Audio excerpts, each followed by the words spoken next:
नमस्कार दोस्तों, मैं मनीष कुमार आपका बहुत बहुत स्वागत करता हूं 24 अप्रैल 2020 की करंट के साथ। तो दोस्तों आज है 24 अप्रैल। तो 24 अप्रैल से संबंधित जितनी भी करंट अफेयर की इंपॉर्टेंट घटनाएं हैं उन पर डिस्कस कर लेते हैं। तो 24 अप्रैल से पहला क्वेश्चन है, हाल ही में किस मंत्रालय ने ट्विटर कंपनी के साथ मिलकर कोविड इंडिया सेवा प्लेटफॉर्म लॉन्च किया है? तो कोविड इंडिया सेवा प्लेटफॉर्म लॉन्च किया है ट्विटर कंपनी के साथ मिलकर केंद्रीय स्वास्थ्य मंत्रालय ने। और वर्तमान में केंद्रीय स्वास्थ्य मंत्रालय के मंत्री कौन है? तो ये हैं डॉक्टर हर्षवर्धन। ये जो प्लेटफॉर्म है इसके माध्यम से जो कोरोना संबंधी जितने भी क्वेश्चन होंगे तो उनका आंसर दिया जाएगा। इसी के लिए ट्विटर कंपनी के साथ मिलकर केंद्रीय स्वास्थ्य मंत्रालय ने कोविड इंडिया सेवा प्लेटफॉर्म एक लॉन्च किया है। अब बात चली है ये जो कोविड इंडिया सेवा प्लेटफॉर्म है ये केंद्रीय स्वास्थ्य मंत्रालय के द्वारा लॉन्च किया गया है और किसके साथ मिलकर? तो ट्विटर के साथ मिलकर। अब बात करते हैं ट्विटर की। तो ट्विटर की स्थापना हुई थी 2006 में, मुख्यालय है कैलिफोर्निया यूएसए में और सीईओ कौन है? तो ये हैं जैक डॉर्सी। और हाल ही में जैक डॉर्सी से एक क्वेश्चन था कि ये $1 बिलियन धनराशि देने वाले विश्व के पहले व्यक्ति बने हैं। मतलब कि कोविड-19 से निपटने के लिए जैक डॉर्सी ने $1 बिलियन धनराशि दी है। तो ये इतनी बड़ी धनराशि देने वाले व्यक्तिगत रूप से ये पहले व्यक्ति बने हैं। इसका मतलब ये है कि किसी भी व्यक्ति ने इतनी बड़ी धनराशि अभी तक नहीं दी है कोविड-19 के लिए। हालांकि संस्था या फिर किसी भी शैक्षणिक संस्थान या फिर अन्य जो संगठन है उनके द्वारा जरूर दी गई होगी, लेकिन किसी व्यक्ति द्वारा इतनी बड़ी धनराशि नहीं दी गई है कोविड-19 से निपटने के लिए। बात करते हैं अब क्वेश्चन नंबर सेकंड की। तो क्वेश्चन नंबर सेकंड है, हाल ही में सीमा सुरक्षा संगठन ने किस स्थान पर दापोरिजो पुल का निर्माण किया है? तो सीमा सड़क संगठन ने एक पुल का निर्माण किया है जिसका नाम है दापोरिजो पुल। और इस पुल का निर्माण किया है ऊपरी सुबनसिरी जिला में। कौन से जिला में? तो ऊपरी सुबनसिरी जिला है। और ये पड़ता है कहाँ पे? तो ये अरुणाचल प्रदेश में पड़ता है। और ये जो जिला है और इस जिले में इसी के नाम की एक नदी है जिसका नाम है सुबनसिरी नदी। तो सुबनसिरी नदी पर ही 430 फीट लंबा एक पुल बनाया गया है जिसका नाम है दापोरिजो पुल। और किस जिला में बना है? तो ऊपरी सुबनसिरी जिला और राज्य है अरुणाचल प्रदेश। अगर बात करें सीमा सड़क संगठन की तो इसकी गठन हुआ था 1960 में, मुख्यालय है नई दिल्ली में और महानिदेशक कौन है सीमा सुरक्षा संगठन के? तो ये हरपाल सिंह। अब ये जो पुल बना है दापोरिजो पुल ये बना है अरुणाचल प्रदेश के जिला में। तो अरुणाचल प्रदेश की राजधानी है ईटानगर। मुख्यमंत्री कौन है? तो मुख्यमंत्री है पेमा खांडू। वहीं पे राज्यपाल हैं ब्रिगेडियर वी डी मिश्रा। और अरुणाचल प्रदेश का जो हाईकोर्ट है उसके मुख्य न्यायाधीश कौन है? तो अजय लांबा हैं, जो कि अरुणाचल प्रदेश का हाईकोर्ट कहाँ लगता है? तो गुवाहाटी हाईकोर्ट में जाके लगता है। तो गुवाहाटी हाईकोर्ट के मुख्य न्यायाधीश कौन है? तो अजय लांबा। अगर बात करें अरुणाचल प्रदेश से कुछ रिवीजन की, पिछले मंथों में अरुणाचल प्रदेश या इस मंथ में अरुणाचल प्रदेश में क्या क्या इवेंट आयोजित किए गए हैं।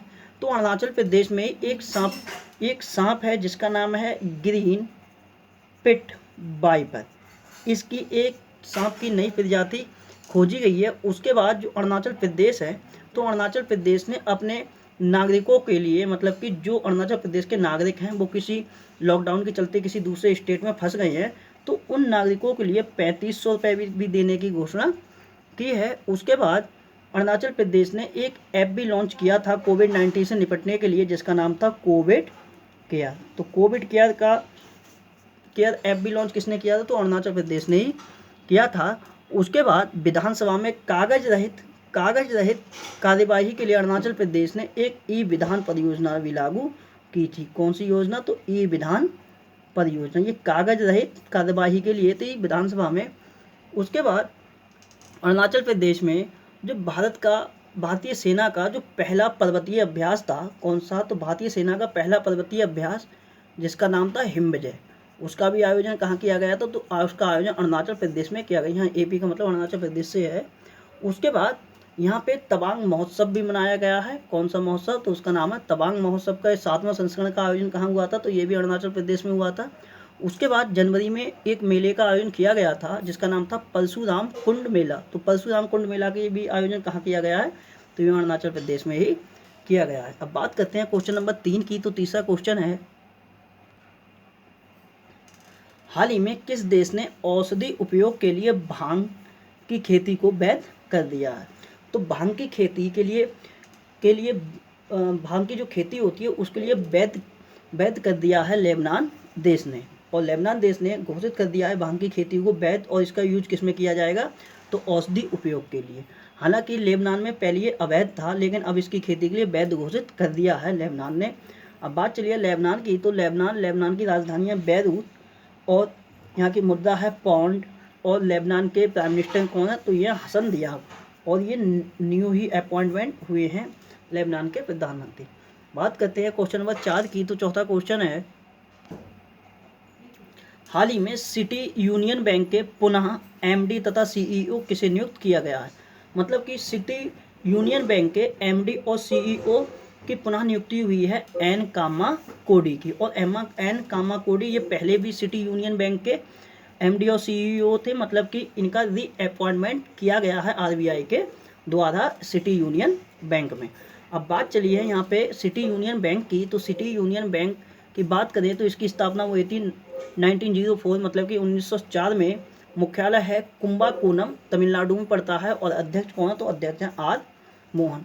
अभी एक नियुक्ति और भी हुई है इनके साथ में, तो मैंने उसका एक्स्ट्रा क्वेश्चन नहीं बनाया, इसी में लिखा है। एक नियुक्ति हुई है डेविड ली की। अभी बात करते हैं ये डेविड ली कौन है और किस में इनकी नियुक्ति हुई है।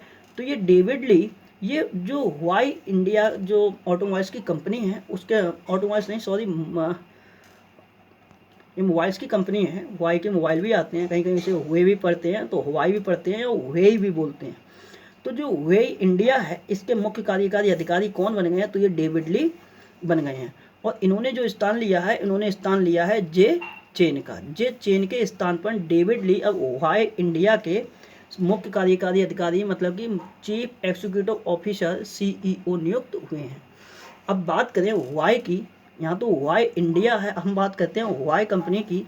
तो हुआई कंपनी की स्थापना हुई थी 1987 में, और मुख्यालय कहाँ है, तो ये चाइना की एक कंपनी है शेनज़ेंग में, इसकी शेनज़ेंग चीन में इसका मुख्यालय है। और जो वैश्विक लेवल पे जो हुआई कंपनी है उसके सीईओ कौन है, तो रेन झेंगफेई ये वैश्विक लेवल पे हुआई कंपनी के कौन है, तो सीईओ हैं। और डेविड ली ये सीईओ किसके हैं, तो ये हुआई और इंडिया, यहाँ पे एक बार इंडिया लगा है, तो हुआई इंडिया के सीईओ कौन है, तो डेविड ली अपॉइंटमेंट किए गए हैं। अब बात करते हैं इस मंथ में जितनी भी नियुक्तियाँ हुई हैं उनके रिवीजन की। तो सबसे पहले इंटरनेशनल लेवल पे देख ले रहे हैं।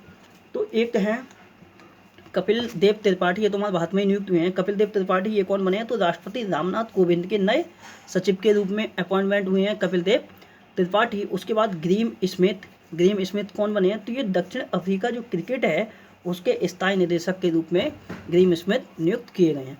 उसके बाद रो खन्ना, ये भारतीय मूल के अमेरिकी हैं। इनके लिए व्हाइट हाउस के कोरोना वायरस परिषद में सलाहकार के रूप में अपॉइंटमेंट किया गया है। किसके लिए, तो रो खन्ना के लिए।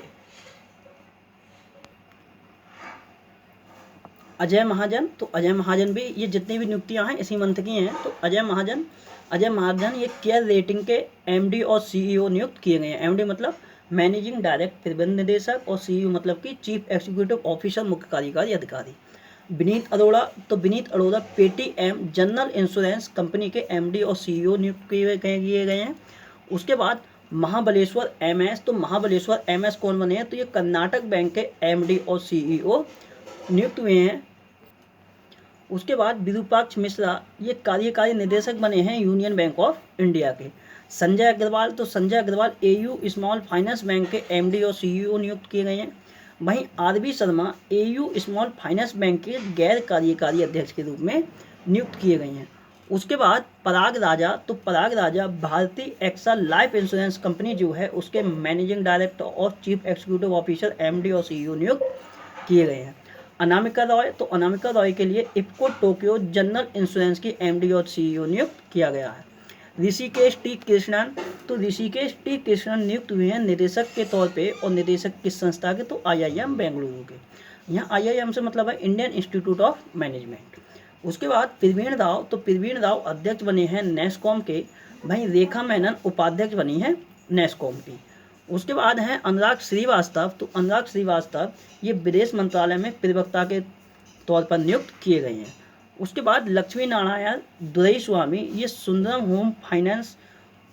होम फाइनेंस के मैनेजिंग डायरेक्टर नियुक्त हुए हैं। लक्ष्मी नारायण दुरईस्वामी और दिलीप कुमार पटेल कौन बने हैं? तो ये एनटीपीसी के एचआर निदेशक नियुक्त किए गए हैं, जहां एनटीपीसी का मतलब है नेशनल थर्मल पावर कॉरपोरेशन, और एचआर का मतलब क्या होता है? तो ह्यूमन रिसोर्स, मानव संसाधन। उसके बाद बात करते हैं क्वेश्चन नंबर 5 की। तो 5वां क्वेश्चन है, हाल ही में किस राज्य की सरकार ने सुजलाम सुफलाम जल संचय अभियान के तीसरे चरण को शुरू किया है? तो सुजलाम सुफलाम जल संचय अभियान ये है गुजरात का, और इसके तीसरे चरण को भी शुरू कर दिया गया है गुजरात के द्वारा। अब यहाँ पे इस योजना, ये जो अभियान है, ये अभियान चलाया क्यों गया था? ये इसका जो पहला चरण है वो चलाया गया था वो 2018 में, द्वितीय चरण 2019 में, और तृतीय चरण अब 2020 में चलाया जा रहा है। तो यहाँ पे इस अभियान का तात्पर्य है जल संचय से, मतलब कि जल को इकट्ठा करने से और उसके संरक्षण को बढ़ावा देने से। अब इसमें होगा क्या है इस अभियान के तहत? जैसे गुजरात की जितने भी नदियां हैं, जितने भी झीलें हैं, तो उन झीलों की और उन नदियों के क्या किया जाएगा? साफ सफाई की जाएगी। जैसे अगर कोई भी झील ले लें तो उसके जो अंदर जितनी भी खाद वगैरह जमा हो जाती है, जितना भी अंदर उसके माटी फाटी जमा हो जाती है गंदी, वो मिट्टी निकाली जाएगी और वास्तविक जो उसकी गहराई तक है, वास्तविक गहराई तक उसे साफ कर दिया जाएगा, ताकि उसमें वाटर के लिए कंजर्वेट कर दी मतलब किया जा सके, मतलब कि जल के लिए संचय किया जा सके। तो यही है जल संचय अभियान, जो कि सुजलाम सुफलाम जल संचय अभियान के नाम से फेमस है।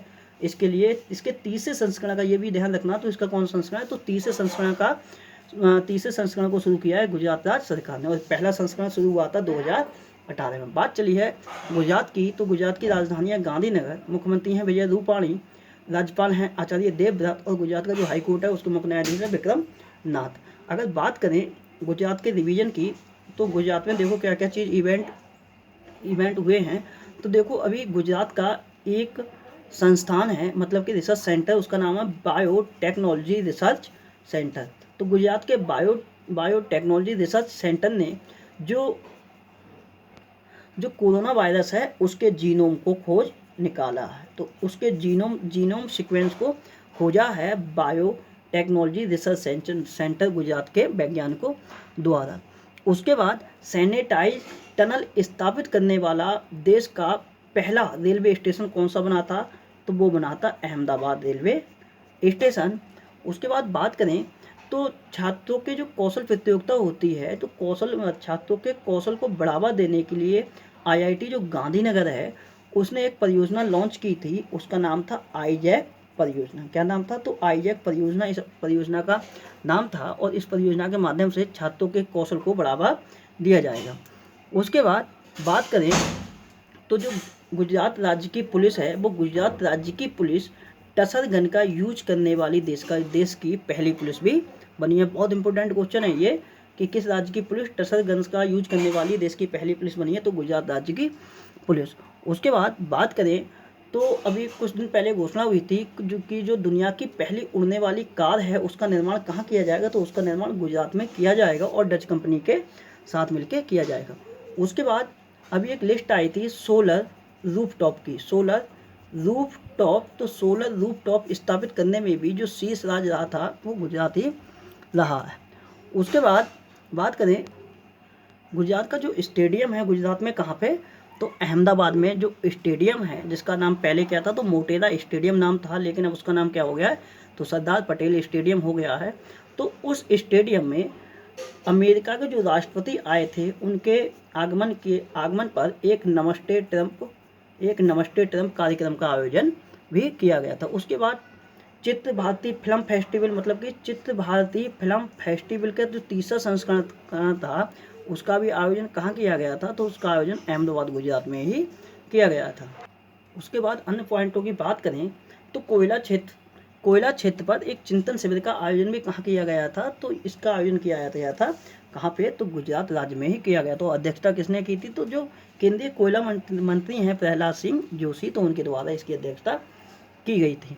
उसके बाद बात करें तो 13वां CMS कॉप सम्मेलन भी कहाँ हुआ था? तो ये गुजरात में ही हुआ था। उसके बाद मेक इन इंडिया जो प्रोडक्ट होते हैं उनको बढ़ावा देने के लिए एक प्रदर्शनी लगाई गई थी जिसका नाम था इंजी एक्सपो। क्या नाम था? तो इंजी एक्सपो इस प्रदर्शनी का नाम था, जो कि क्या थी? तो मेक इन इंडिया उत्पादों को बढ़ावा देने के लिए एक विशाल औद्योगिक प्रदर्शनी थी, इसका नाम था इंडी एक्सपो, और इसका भी आयोजन कहाँ किया गया था, तो गुजरात में एक जगह है, बड़ौदा है।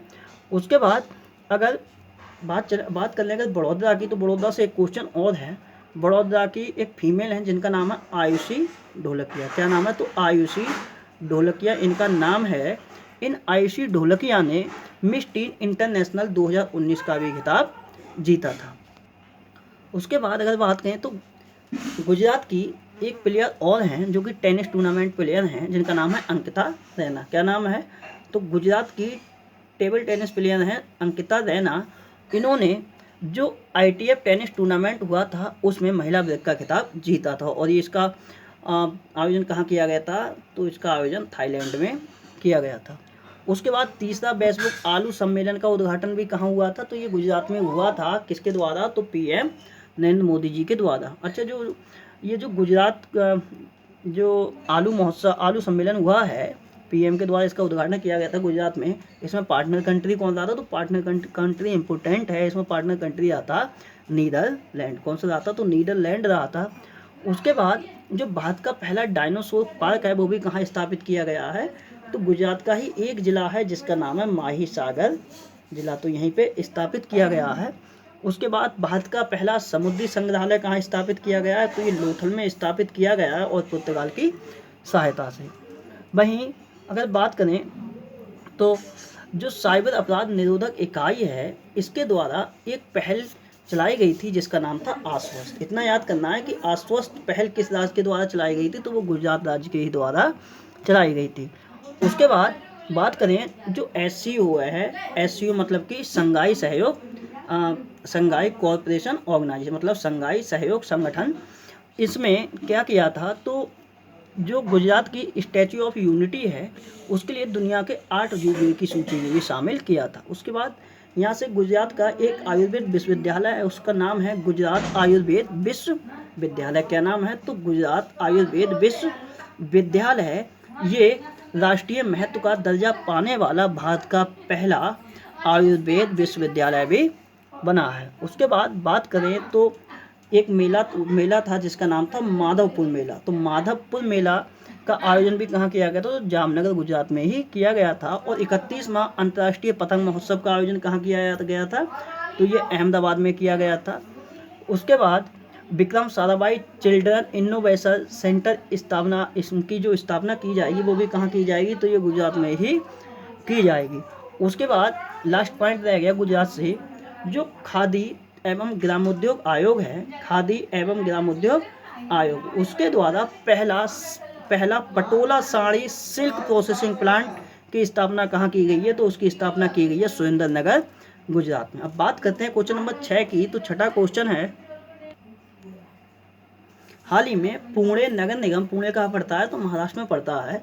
तो हाल ही में पुणे नगर निगम ने होम क्वारंटीन किए गए लोगों की निगरानी हेतु कौन सा ऐप लॉन्च किया है, तो पुणे नगर निगम ने एक ऐप लॉन्च किया है। किन के लिए, तो जो भी लोग होम क्वारंटीन किए गए हैं, और इस ऐप का नाम है साइम ऐप।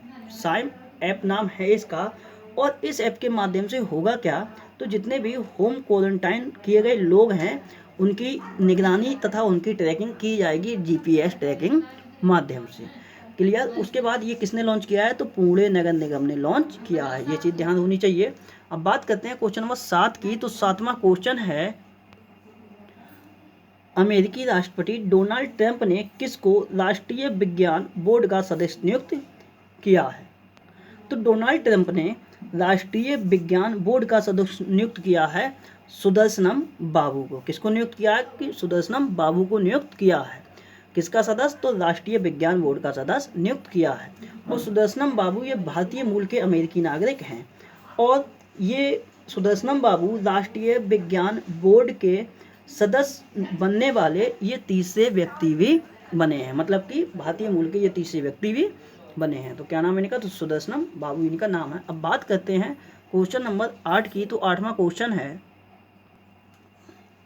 हाल ही में 2020 का विलियम ई कोल्बी पुरस्कार किसने जीता है, तो यहाँ किसने लगा लेना, मैंने किसने नहीं लगाया है।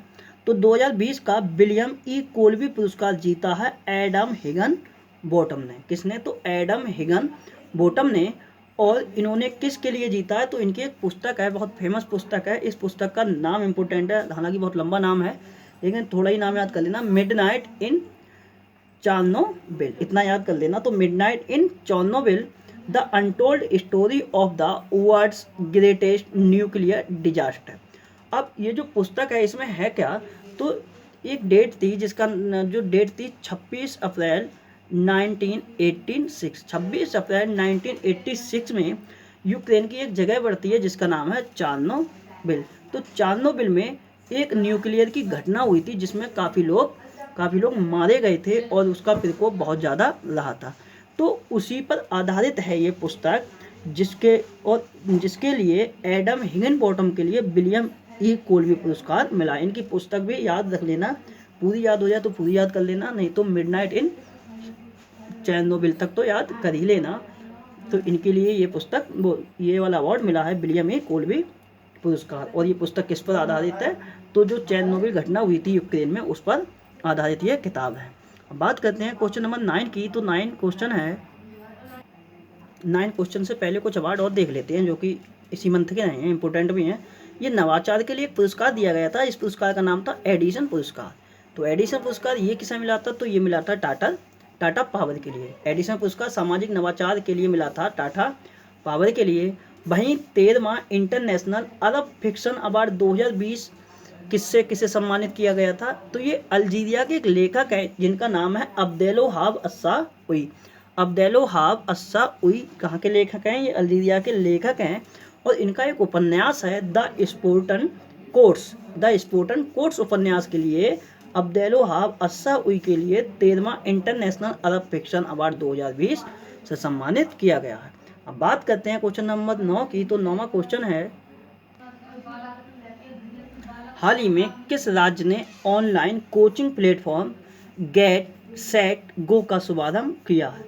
तो एक ऑनलाइन कोचिंग प्लेटफॉर्म है जिसका नाम है गेट सेट गो। इसका शुभारंभ किया है कर्नाटक राज्य की सरकार ने। और ये गेट सेट गो जो ऑनलाइन कोचिंग प्लेटफॉर्म है इसके माध्यम से क्या किया जाएगा और ये किन लोगों के लिए है? तो कर्नाटक राज्य के जो कॉमन एंट्रेंस टेस्ट होते हैं, मतलब कि सीईटी होते हैं, तथा जो नीट की जो परीक्षा होती है उसके लिए है ये, मतलब कि नीट मतलब national eligibility cum entrance test. तो इन्हीं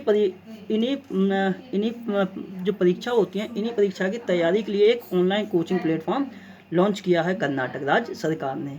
इसका क्या नाम है? तो गेट सेट गो इसका नाम है। बात करते हैं कर्नाटक की। तो कर्नाटक की राजधानी है बेंगलुरु। यहाँ के मुख्यमंत्री हैं BS येदियुरप्पा, राज्यपाल हैं वजुभाई आरवाला। वहीं कर्नाटक का जो हाई कोर्ट है उसके मुख्य न्यायाधीश हैं श्रीनिवास ओका। अब बात करें कर्नाटक के रिवीजन की। तो कर्नाटक का एक है NIT सूरतकाल, मतलब कि national institute of technology, Hindi में राष्ट्रीय प्रौद्योगिकी संस्थान। तो राष्ट्रीय प्रौद्योगिकी संस्थान सूरतकाल ने क्या किया है? अभी कम लागत वाले कीटाणुनाशक एक चैम्बर विकसित किया है और इसका नाम दिया गया है जीरोकॉव। क्या नाम दिया गया है? तो जीरोकॉव इसका नाम दिया गया है। उसके बाद बात करें तो कोविड-19 होम डिलीवरी हेल्पलाइन सेवा की शुरुआत भी कहाँ की गई है? तो ये बेंगलुरु शहर में की गई है। उसके बाद एक इंस्टीट्यूट है यहाँ का जो IISc बेंगलुरु के नाम से फेमस है, मतलब IISc बेंगलुरु और Tata institute of fundamental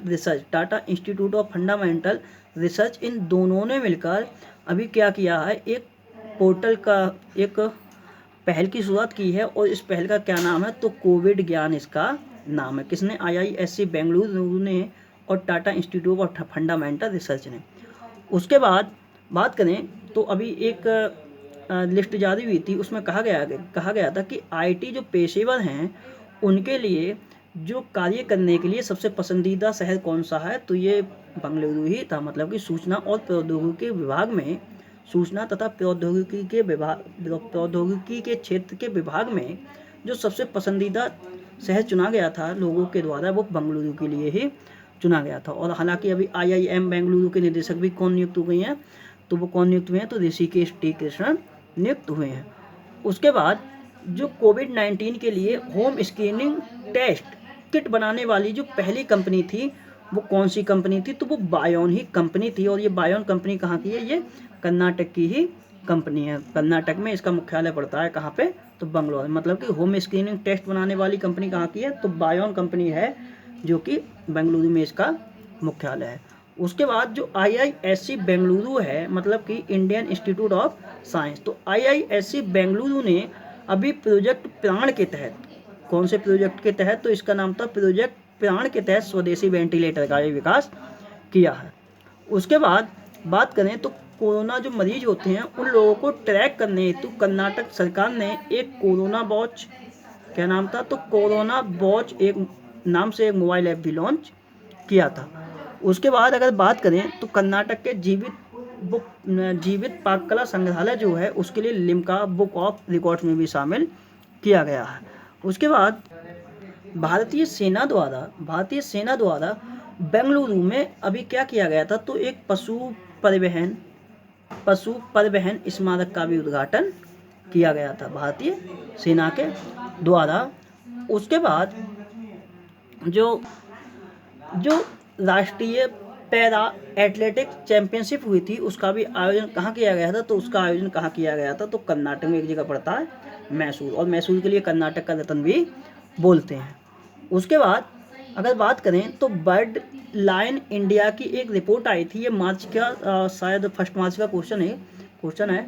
world live India की रिपोर्ट आई थी जिसके अनुसार सबसे ज़्यादा जो डिजिटल लेन देन करने के मामले में जो पहला शहर चुना गया था वो बेंगलुरु के लिए ही चुना गया था। उसके बाद सबसे मोस्ट इम्पोर्टेंट क्वेश्चन, कर्नाटक में एक जगह पड़ती है जिसका नाम है मंगलुरु, क्या नाम है, तो उसका नाम है मंगलुरु, और यहाँ की एक फीमेल है जिनका नाम है एडलीन कैस्टेलिनो, क्या नाम है, तो एडलीन कैस्टेलिनो नाम है। इन्होंने मिस डीवा जो सौंदर्य प्रतियोगिता हुई थी मुंबई में आयोजित हुई थी, तो मिस डीवा प्रतियोगिता का खिताब एडलीन कैस्टेलिनो ने जीत लिया है।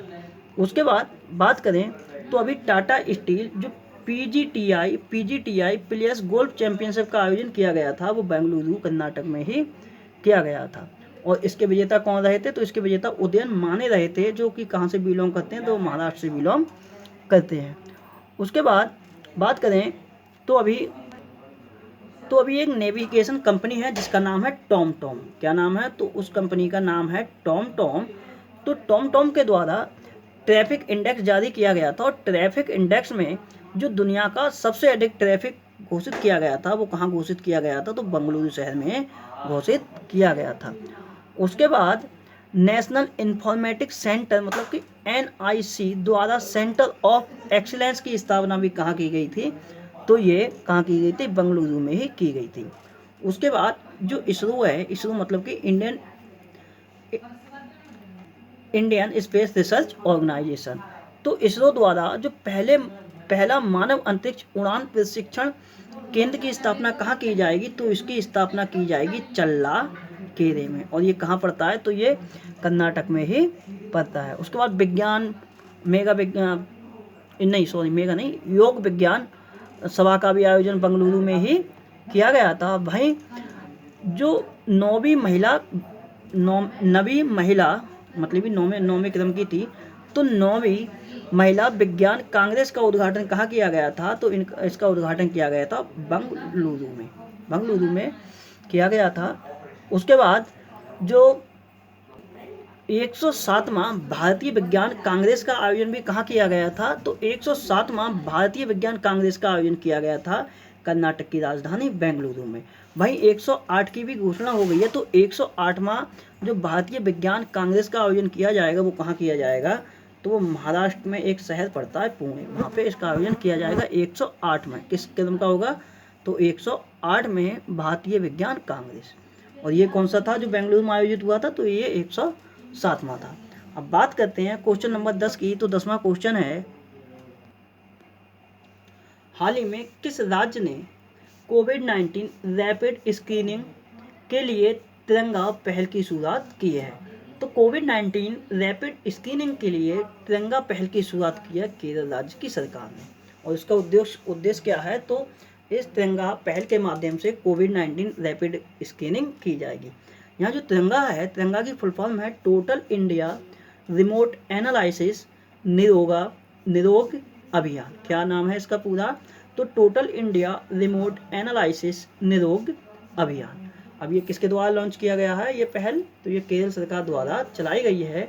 बात करें केरल की, तो केरल की राजधानी है तिरुवनंतपुरम, मुख्यमंत्री हैं पी विजयन, राज्यपाल हैं आरिफ मोहम्मद खान, और केरल का जो हाईकोर्ट है एर्नाकुलम, उसके मुख्य न्यायाधीश कौन है? तो मुख्य न्यायाधीश हैं एस मानिकुमार। और मैंने कल आपके लिए बताया था कि एर्नाकुलम और कोचीन के लिए जुड़वा शहर के नाम से भी जाना जाता है। बात करें केरल से, तो केरल में अभी एक इंस्टीट्यूट था जिसने कि कोविड-19 डायग्नोस्टिक किट का निर्माण किया था, और इसका नाम क्या दिया था? तो चित्राजीन लैम्प एन किट का विकास किसने किया था?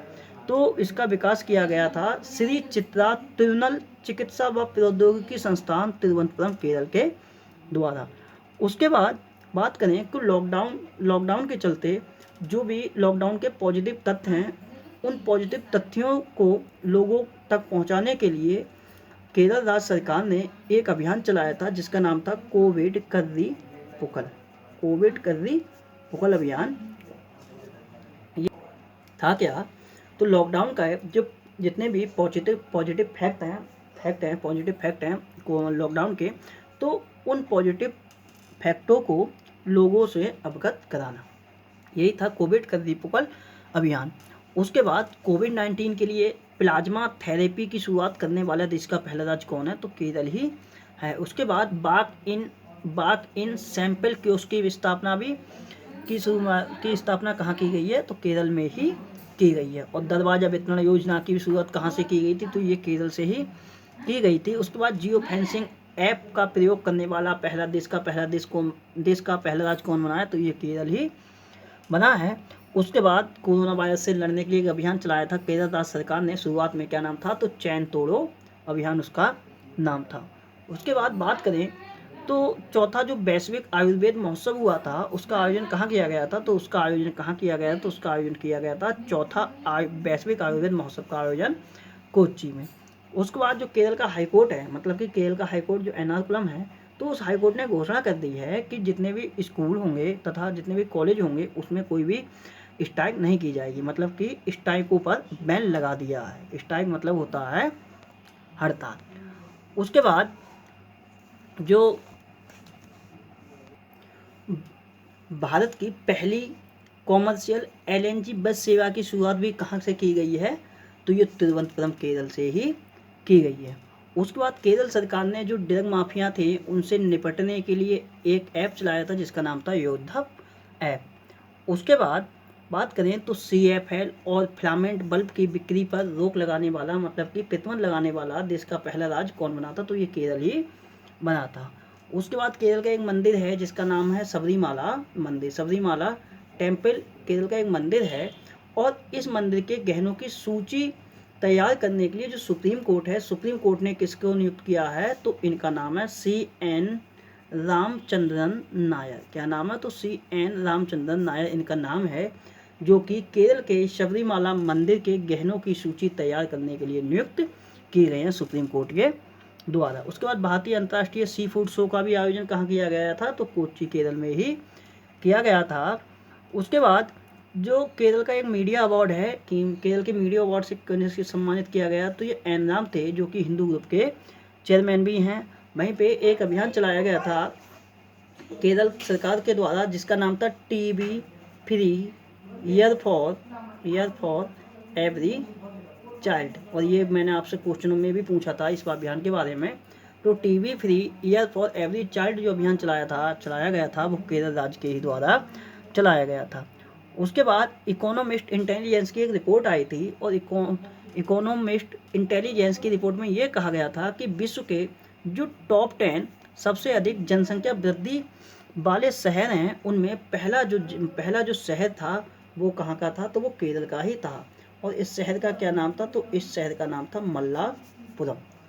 उसके बाद जो ग्लोबल इन्वेस्टर्स मीट, मतलब कि जो वैश्विक जो इन्वेस्टर्स होते हैं उनके द्वारा एक मीटिंग का आयोजन किया गया था जिसका नाम था एस्कैंड। क्या नाम दिया था?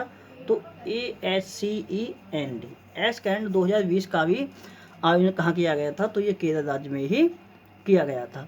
उसके बाद जो पहला वीमेंस इंटरनेशनल ट्रेड सेंटर की स्थापना भी कहाँ की गई है? तो केरल की एक जगह पड़ती है कोझिकोड। तो कोझिकोड में पहला वीमेंस इंटरनेशनल ट्रेड सेंटर की स्थापना की गई है। उसके बाद भारत का पहला स्पेस टेक पार्क कहाँ स्थापित किया गया है? तो ये तिरुवनंतपुरम में स्थापित किया गया है। अच्छा, सीनियर राष्ट्रीय वॉलीबॉल जो चैंपियनशिप हुई थी उसका आयोजन कहाँ हुआ था? तो उसका आयोजन किया गया था भुवनेश्वर में। लेकिन उसमें जो महिला वर्ग का खिताब जीता था वो जीता था केरल की टीम ने। वहीं पे इस प्रतियोगिता में जो पुरुष वर्ग का खिताब जीता था वो जीता था तमिलनाडु राज्य की टीम ने। उसके बाद नागरिक संशोधन अधिनियम के खिलाफ विधानसभा में प्रस्ताव पारित करने वाला देश का पहला राज्य भी बना था। और देश का पहला केंद्र शासित प्रदेश कौन बना था? तो ये बना था पुडुचेरी, जिसके द्वारा भी नारी ऐप भी चलाया गया था। उसके बाद जो 27वां राष्ट्रीय बाल विज्ञान कांग्रेस का आयोजन किया गया था वो कहाँ किया गया था? 27वां राष्ट्रीय बाल विज्ञान कांग्रेस का आयोजन तिरुवनंतपुरम में। वहीं भारतीय इतिहास कांग्रेस का जो 80वां सत्र था उसका आयोजन कहाँ किया गया था? तो उसका आयोजन किया गया था एक जगह पड़ती है कन्नूर। और कहाँ पड़ती है ये? तो केरल में ही पड़ती है। अब बात करते हैं क्वेश्चन नंबर 11 की। तो 11वां क्वेश्चन है, हाल ही में किस राज्य की सरकार ने कोविड-19 की लड़ाई के दौरान किसी स्वास्थ्यकर्मी की मृत्यु होने पर शहीद का दर्जा देने की घोषणा की है? तो शहीद का दर्जा देने की घोषणा की है उड़ीसा राज्य की सरकार ने। इसका मतलब ये है कि अभी जो कोविड-19 चल रहा है और इसके दौरान कोई भी स्वास्थ्यकर्मी की अगर मृत्यु हो जाती है इलाज करने के दौरान तो उसके लिए शहीद का दर्जा दिया जाएगा। और इसके साथ साथ उसके परिवार के लिए 50 लाख की सहायता दी जाएगी।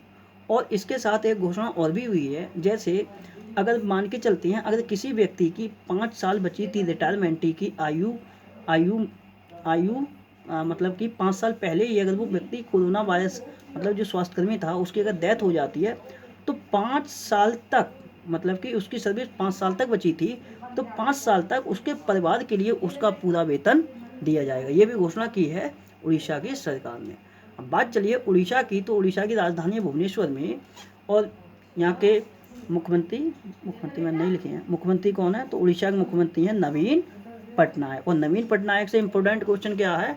तो उड़ीसा के मुख्यमंत्री जो नवीन पटनायक हैं इनके लिए पैटा इंडिया द्वारा हीरो ऑफ एनिमल्स का अवार्ड से ये सम्मानित किए जाएंगे। तो उड़ीसा के मुख्यमंत्री नवीन पटनायक। बात करें उड़ीसा की तो अभी 13 अप्रैल के लिए जो उड़ीसा है, उड़ीसा ने नववर्ष त्योहार के रूप में मनाता है महाविश्वापना संक्रांति महोत्सव। ये किसके द्वारा मनाया गया है? तो उड़ीसा राज्य के द्वारा मनाया गया है। उसके बाद बात करें तो पैटा इंडिया द्वारा यहाँ के जो मुख्यमंत्री हैं नवीन पटनायक उनके लिए हीरो ऑफ एनिमल से भी सम्मानित किया जाएगा। उसके बाद एक उड़ीसा ने जो यूनिसेफ संगठन है, यूनिसेफ के साथ मिलकर एक प्रतियोगिता आयोजित की थी जिसका नाम था मो पितवा प्रोग्राम। तो मो पितवा प्रोग्राम की शुरुआत भी किसने की थी? तो ये उड़ीसा राज्य ने की थी। मोस्टली जिन अभियान के नाम के आगे मो लगा होता है वो कहाँ के होते हैं? तो वो उड़ीसा के होते हैं। और जिनके आगे 22 साल लगा रहता है वो आंध्र प्रदेश के होते हैं। उसके बाद 1 अप्रैल के लिए उड़ीसा का स्थापना दिवस मतलब कि उत्कल दिवस मनाया गया था। उसके बाद बात करें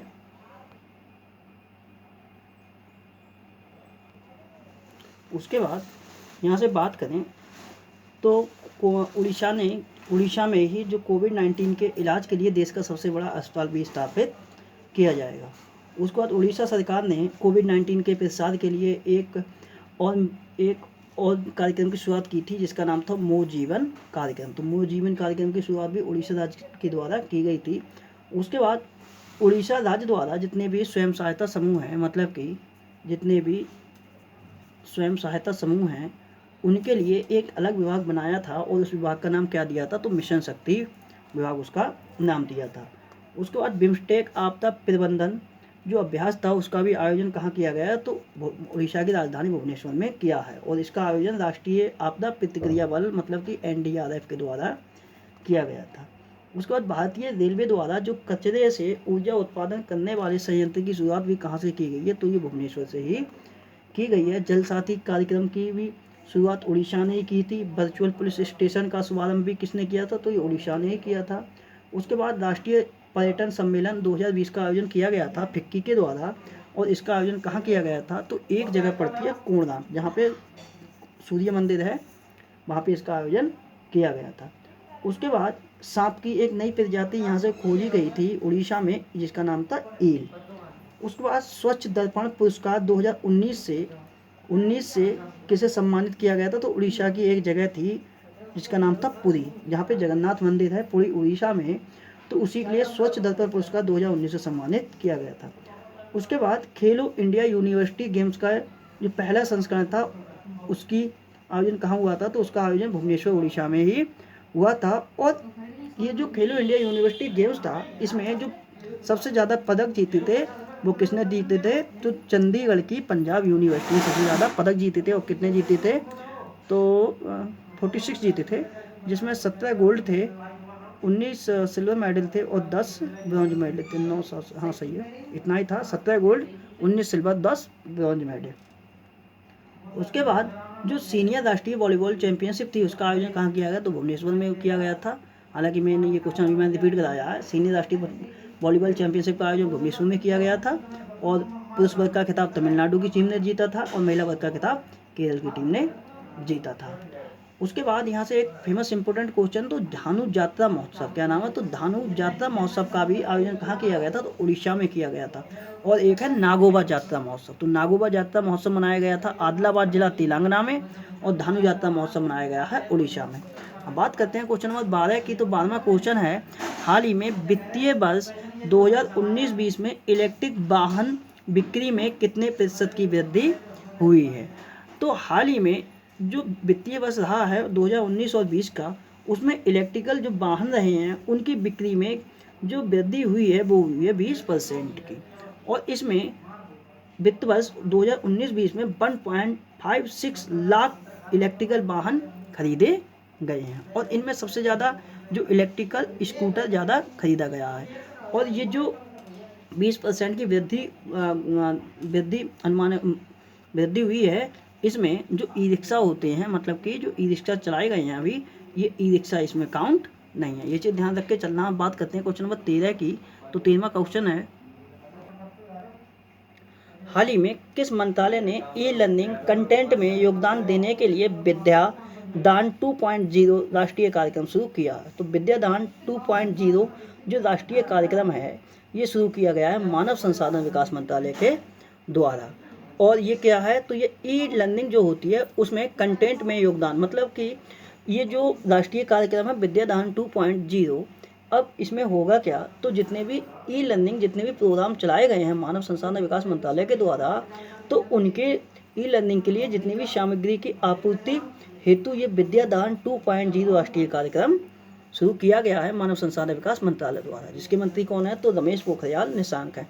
अब बात करते हैं, अभी एचआरडी मिनिस्टर मतलब कि मानव संसाधन विकास मंत्रालय द्वारा कुछ अन्य पोर्टल भी चलाए गए थे और कुछ अन्य इवेंट भी हुए थे, तो उन पर डिस्कस कर लेते हैं।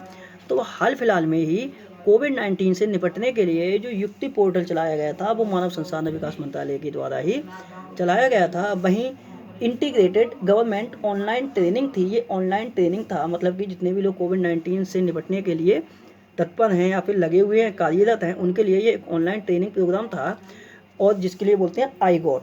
ये वाले पोर्टल की भी सुविधा किसने लॉन्च की थी, तो मानव संसाधन विकास मंत्रालय ने इसकी लॉन्चिंग की थी। वहीं मानव संसाधन विकास मंत्रालय ने डिजी लॉकर को राष्ट्रीय शैक्षणिक डिपोजिटरी भी घोषित किया था। उसके बाद एक मेगा ऑनलाइन चैलेंज था जिसका नाम है समाधान। तो एक समाधान नाम से मेगा ऑनलाइन चैलेंज की शुरुआत किसने की है, तो मानव संसाधन विकास मंत्रालय ने की है।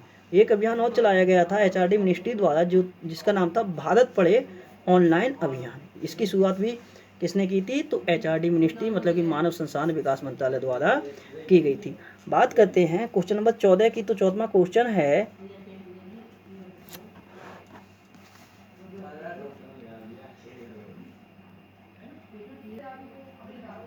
हाल ही में किस देश में दुनिया के सबसे बड़े फुटबॉल स्टेडियम का निर्माण शुरू हुआ है। तो दुनिया के सबसे बड़े जो फुटबॉल स्टेडियम है उसका निर्माण शुरू हो गया है ग्वांगझू चाइना में। कोरोना वायरस के चलते भी यहाँ पे मतलब कि स्टेडियम का निर्माण किया जा रहा है। और इसकी क्षमता कितनी होगी, तो 10 लाख इसकी क्षमता होगी। और ये जो स्टेडियम है, ये फुटबॉल स्टेडियम है, इसका नाम क्या है, तो इसका नाम रखा गया है ग्वांगझू एवरग्रांडे फुटबॉल स्टेडियम, और ये कमल के फूल के आकार का है। हाल ही में विश्व पृथ्वी दिवस कब मनाया गया है, तो विश्व पृथ्वी दिवस प्रत्येक वर्ष मनाया जाता है 22 अप्रैल को। ये क्वेश्चन इंपॉर्टेंट है, काफ़ी बार कंपटीशन में पूछा भी गया है।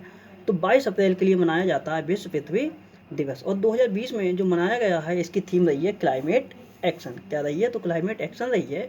और ये इस वर्ष जो 50वां विश्व पृथ्वी दिवस मनाया गया है। इसका उद्देश्य क्या है, तो पृथ्वी को बेहतर बनाने के लिए और पर्यावरण संरक्षण की जो जागरूकता है, पर्यावरण संरक्षण की जागरूकता फैलाने के लिए ही 22 अप्रैल के लिए विश्व पृथ्वी दिवस मनाया जाता है। इसकी शुरुआत हालांकि हुई थी 1970 में, लेकिन यूनाइटेड नेशन मतलब कि संयुक्त राष्ट्र द्वारा 2009 से मनाने की घोषणा की गई थी।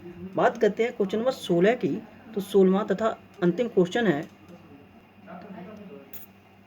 हाल ही में लॉन्च की गई पुस्तक how the onion got its layers, how the onion got its layers की लेखिका कौन है। अभी एक पुस्तक लॉन्च हुई है और इस पुस्तक की लेखिका है सुधा मूर्ति। और ये कौन है, तो इन्फोसिस फाउंडेशन की ये चेयरपर्सन भी है। और ये जो पुस्तक है अभी ये प्रिंटेड नहीं है, मतलब कि लॉकडाउन चल रहा है, तो इसी के चलते उसे प्रिंटेड नहीं किया है। हालांकि इसके लिए ई बुक की फॉर्म में तथा ऑडियो फॉर्म में इसके लिए लॉन्च किया गया है। अब बात करते हैं अभी इस मंथ में जितनी पुस्तकें इंपॉर्टेंट पुस्तकें हैं जो कि लॉन्च की गई हैं, तो कुछ समय पहले ही एक पुस्तक थी जिसका नाम था shuttling to the top the story of PV Sindhu. ये पुस्तक लिखी गई थी वी कृष्णास्वामी के द्वारा। वहीं एक पुस्तक और थी जिसका नाम था, इसी मंथ ही हुई है, द विजयनाड सीरीज सीजन 1। ये पुस्तक काफ़ी इम्पोर्टेंट है और पीवी सिंधु वाली भी इम्पोर्टेंट है। तो ये जो पुस्तक है द विजयनाड सीरीज सीजन 1, इसके लेखक कौन है, तो कोबे ब्रायंट तथा बेस्ले किंग। और कोबे ब्रायंट क्या हुआ है, ये कौन थे, तो ये बास्केटबॉल के प्लेयर थे और जनवरी में जो हेलीकॉप्टर दुर्घटना में इनकी मृत्यु हो गई थी और इनके साथ इनकी 13 साल की पुत्री की भी डेथ हो गई थी। और कोबे ब्रायंट तथा इनके साथ पैट्रिक बोमैन थे, वो भी बास्केटबॉल प्लेयर थे। उन दोनों के लिए नेस्मिथ हॉल ऑफ फेम में शामिल किया गया है। उसके बाद बात करते हैं नेक्स्ट बुक की, तो नेक्स्ट बुक है मेमोरीज एंड मिस इन्फॉर्मेशन। ये पुस्तक भी अभी लिखी गई है, जिसके लेखक कौन है, तो इनके लेखक है जिम कैरी और दाना बाचू। उसके बाद एक पुस्तक और है the art of her deal the untold story of Melania Trump. ये पुस्तक लिखी गई है मैरी जॉर्डन के द्वारा, जो कि अमेरिका के पत्रकार हैं। ये पुस्तक भी काफ़ी इंपॉर्टेंट है। और एक पुस्तक और है जो कि कोरोना पर लिखी गई है, कोरोना वायरस पर लिखी गई है, इसका नाम है हाउ कंटेजन वर्क्स। इसके लेखक कौन है, तो इसके लेखक है पाउलो गियोरोडानो। अब बात करते हैं कल जो मैंने आपसे क्वेश्चन पूछे थे उनके आंसरों की। तो कल आपसे मैंने पहला क्वेश्चन पूछा था, किस संगठन द्वारा बी बिल बिन अभियान नामक पहल की शुरुआत की गई थी, तो इस पहल की शुरुआत की है फीफा ने। दूसरा क्वेश्चन पूछा था, किस राज्य द्वारा कोविड मदद हेल्पलाइन सेवा शुरू की गई है, तो ये कोविड मदद हेल्पलाइन सेवा शुरू की गई है महाराष्ट्र राज्य की सरकार द्वारा। तीसरा क्वेश्चन पूछा था, किसके द्वारा टीम मास्क फोर्स का गठन किया गया है, तो टीम मास्क फोर्स का गठन किया गया है बीसीसीआई के द्वारा। चौथा क्वेश्चन पूछा था, ब्रिटिश मोटरसाइकिल ब्रांड जिसका नाम है नॉर्टन किस भारतीय कंपनी द्वारा अधिग्रहित की गई है, तो जो मोटरसाइकिल ब्रांड है, जो कि ब्रिटेन की ब्रांड है मोटरसाइकिल ब्रांड, इसका नाम है नॉर्टन, इसके लिए अधिग्रहण कर लिया है भारत की कंपनी है टीवीएस मोटर्स ने। पांचवा क्वेश्चन मैंने पूछा था, 55 में ज्ञानपीठ पुरस्कार के विजेता कौन है, तो 55 में ज्ञानपीठ पुरस्कार है उसके विजेता हैं अक्कितम अच्युतम नंबूतरी। अक्कितम अच्युतम नंबूतरी ये मलयालम भाषा के लेखक हैं। उसके बाद छठा क्वेश्चन पूछा था, 2019 का शक्ति भट्ट फर्स्ट बुक प्राइज के विजेता कौन थे, तो शक्ति भट्ट फर्स्ट बुक प्राइज के विजेता रहे थे टोनी जोसेफ, और इनकी पुस्तक थी अर्ली इंडियंस के लिए इन्हें ये पुरस्कार दिया गया था। सातवां क्वेश्चन पूछा था, गूगल की पेरेंट कंपनी जिसका नाम है अल्फाबेट इंक, इनके सीईओ कौन हैं, तो इसके सीईओ हैं सुंदर पिचाई। और आठवां क्वेश्चन और लास्ट क्वेश्चन मैंने पूछा था, भारत का पहला समुद्री संग्रहालय कहाँ स्थापित किया गया है, तो ये स्थापित किया गया है लोथल गुजरात में पुर्तगाल की सहायता से। अब आज से आपके लिए पहला प्रश्न है, पहला क्वेश्चन है, किस संस्था द्वारा मिशन अन्न सेवा शुरू की गई है। दूसरा क्वेश्चन आपके लिए बताना है, अभी एक निधन हुआ है, इनका नाम है रुद्रतेज सिंह। आपके लिए बताना है ये कौन थे या किस कंपनी के एमडी और सीईओ या जो भी थे। तीसरा क्वेश्चन आपके लिए बताना है किस राज्य द्वारा ई संजीवनी ओपीडी की शुरुआत की गई है। चौथा क्वेश्चन बताना है किस राज्य द्वारा आयु व सेहत साथी ऐप लॉन्च किया गया है। पांचवा क्वेश्चन है राष्ट्रपति रामनाथ कोविंद के नए सचिव को किसे नियुक्त किया गया है। छठा क्वेश्चन बताना है किस राज्य द्वारा कोविड-19 योद्धा कल्याण योजना शुरू की गई है। सातवां क्वेश्चन बताना है कहाँ पर नमस्ते ट्रंप कार्यक्रम का आयोजन किया गया था, पर्टिकुलर उस जगह का नाम बताना है। और आठवां आपके लिए बताना है टसर गन का प्रयोग करने वाली देश की पहली पुलिस कौन बनी है। तो दोस्तों ये इतिहास से संबंधित सारी करंट अफेयर की घटनाएं जो कि मैंने आपके लिए बहुत ही डिटेल में और बहुत ही डीपली समझाई हैं दोस्तों। तो मेरे द्वारा बनाई हुई वीडियो आपके लिए पसंद आती है तो मेरे चैनल मुनीष स्टडी पॉइंट के लिए लाइक करें, शेयर करें, सब्सक्राइब करें और जो मैंने क्वेश्चन पूछे हैं उनके आंसर आप नीचे कमेंट्स बॉक्स में जरूर दें। वीडियो के लिए टाइम देने के लिए बहुत बहुत धन्यवाद। आपका दिन शुभ हो।